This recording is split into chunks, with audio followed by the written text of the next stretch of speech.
নমস্কার, আপনারা দেখছেন পানি ট্যাঙ্কি টাইমস। রাজনৈতিক প্রবেশ ঘটছে নকশালবাড়ির ব্যবসায়ী সমিতির ত্রিবার্ষিক সাধারণ সম্মেলনে। বিস্ফোরক দাবি বিদায়ী বোর্ড সভাপতির নিখিল ঘোষের। বেশ কিছু নির্বাচিত জনপ্রতিনিধিরা আগামী ব্যবসায়ী সমিতির নির্বাচন হবে ধারণা করে রাজনৈতিক ফায়দা হাসিলের উদ্দেশ্যে এই সম্মেলনকে রাজনৈতিক রং দিয়েছেন। মনোনীত বোর্ডের প্রস্তাব প্রত্যাখ্যান করে এই কাজ করেছে বলে বিস্ফোরক। পাল্টা ব্যবসায়ীদের ভোটে জয়ী হয়ে সভাপতি হয়েছেন। আগামী ভোটে ভয় পেয়ে এই কথা বলছেন মন্তব্য করেছেন শিলিগুড়ি মহকুমা পরিষদের সভাধিপতি অরুণ ঘোষ। তবে আগামী দিনে নকশালবাড়ি ব্যবসায়ী সমিতির নতুন কমিটি গঠন হবে। গণতান্ত্রিক পদ্ধতি মেনেই সিদ্ধান্ত গৃহীত হয়েছে। এদিন দার্জিলিং সাংসদ রাজু বিস্তার, সভাধিপতি অরুণ ঘোষ, ফসেন থেকে শুরু করে বিভিন্ন অতিথিরা উপস্থিত ছিলেন। ব্যবসায়ীদের উন্নয়ন করতে একাধিক কথা তুলে ধরেন অতিথিরা। সংসদকে একাধিক প্রস্তাব দেওয়া হয় ব্যবসায়ীদের থেকেও। আরও খবর জানতে অবশ্যই চোখ রাখুন শুধুমাত্র পানি ট্যাঙ্কি টাইমসের পর। আমরা তো কয়েকবার ভোট করেছি। ভোট করার পর দেখা যায় কাজের লোক খুব কম পাওয়া যায়, ভাগাভাগি হয়ে যায়। যারা অন্য প্ল্যানে যেতে তারা ইচ্ছে করে কাজ করতে চায় না। অনেকে কাজে মানে মিটিংয়ে আসে না। দুই একজনের কমিটি থেকে আসে, ওই কমিটি যখন জিতে তখন আমরা আবার 5-6 জন কাজ করি। তা এখন এরকম করলো, ব্যবসায়ীদের স্বার্থটা ক্ষুণ্ণ হলো, আমি যেটা বলবো। কেননা এর মধ্যে একটা রাজনীতির আমি গন্ধ পাচ্ছি। রাজনীতি সমস্ত সম্পূর্ণভাবে সুন্দরভাবে প্রবেশ করে দিল। তো এই রাজনীতিটা ব্যবসায়ীদের পক্ষে মানে ভালো হবে না। মানে হ্যাঁ, আমি সম্পূর্ণ রাজনীতি গন্ধ পাচ্ছি। কীভাবে মনে হলো? হ্যাঁ, মনে হলো কী হবে, যারা পঞ্চায়েত এতদিন মেম্বার ব্যবসা করে নেই, ব্যবসা করতো না, তারা ইলেকশনের নাম শুনে ইলেকশন করাবে। এখানে 5-7 জন যারা ছিল তারা ইদানিং মানে 15 দিন হলো মেম্বার হয়েছে। এই মানে ইলেকশন ভেবে ইলেকশনটা করাবে মেম্বার হয়েছে। এখন তারাই আসতে বললো আমাদের ইলেকশন চাই। দেখা গেল তাহলে রাজনীতির গন্ধ চলে আসলো আপনাদের এই সম্মেলনে। হ্যাঁ, এটা একটা কেমন দেখায় ব্যবসায়িক সম্মেলনে সেখানে রাজনীতির গন্ধ, যেটা আপনি আশঙ্কা করলেন। হ্যাঁ হ্যাঁ হ্যাঁ, এটা অনেক কেমন দেখায় না ব্যবসায়ীদের ক্ষেত্রে এই রাজনীতির গন্ধ? না, এটি ব্যবসায়ীদের জন্য ভালো না। এটা ভালো না, রাজনীতি ঢোকা উচিত না।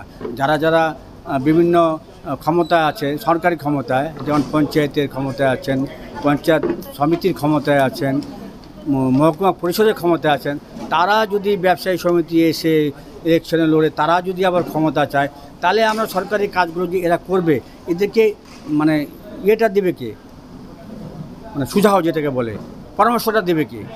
সব তো একই লোক হয়ে গেল না। আমি সিনিয়র লোক, আমার বিরুদ্ধে আপনি বলতে পারবেন না। মানে কার প্রতি আঙ্গুলটা? না, আঙ্গুলটা আমি কারণ নির্দিষ্ট করতে চাই না। আঙ্গুলটা কারণ নির্দিষ্ট করতে চাই না। এই ব্যক্তিগত ভালোবাসা এমনি আছে, ভালোবাসা থাকুক, সেটাই আমি কামনা করব। একটা রাজনীতির গন্ধ থেকে গেল। হ্যাঁ, রাজনীতির গন্ধটা থেকে গেল একদম। ঠিক আছে, আপনার নাম?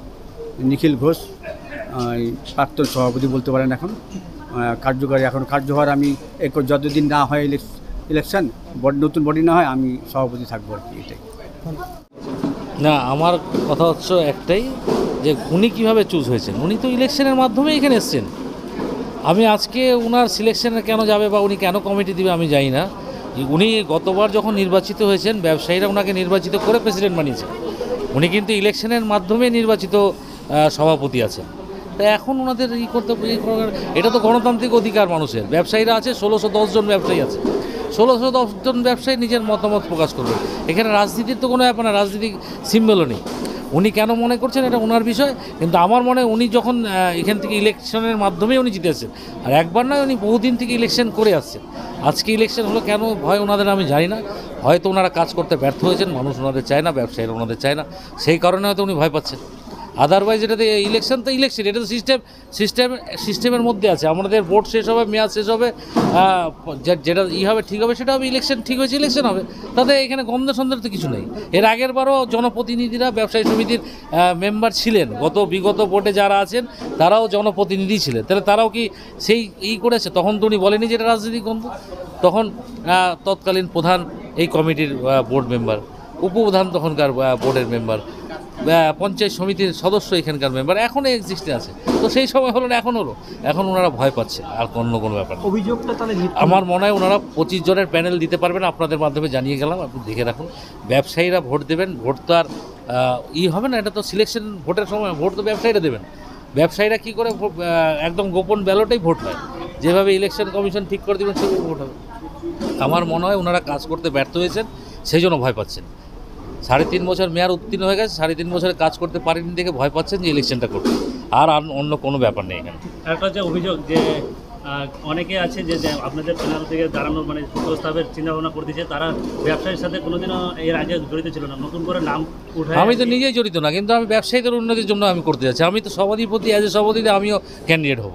এটা কি ভালো হবে না ব্যবসায়ীদের জন্য খারাপ হবে, আপনারা ডিসাইড করুন।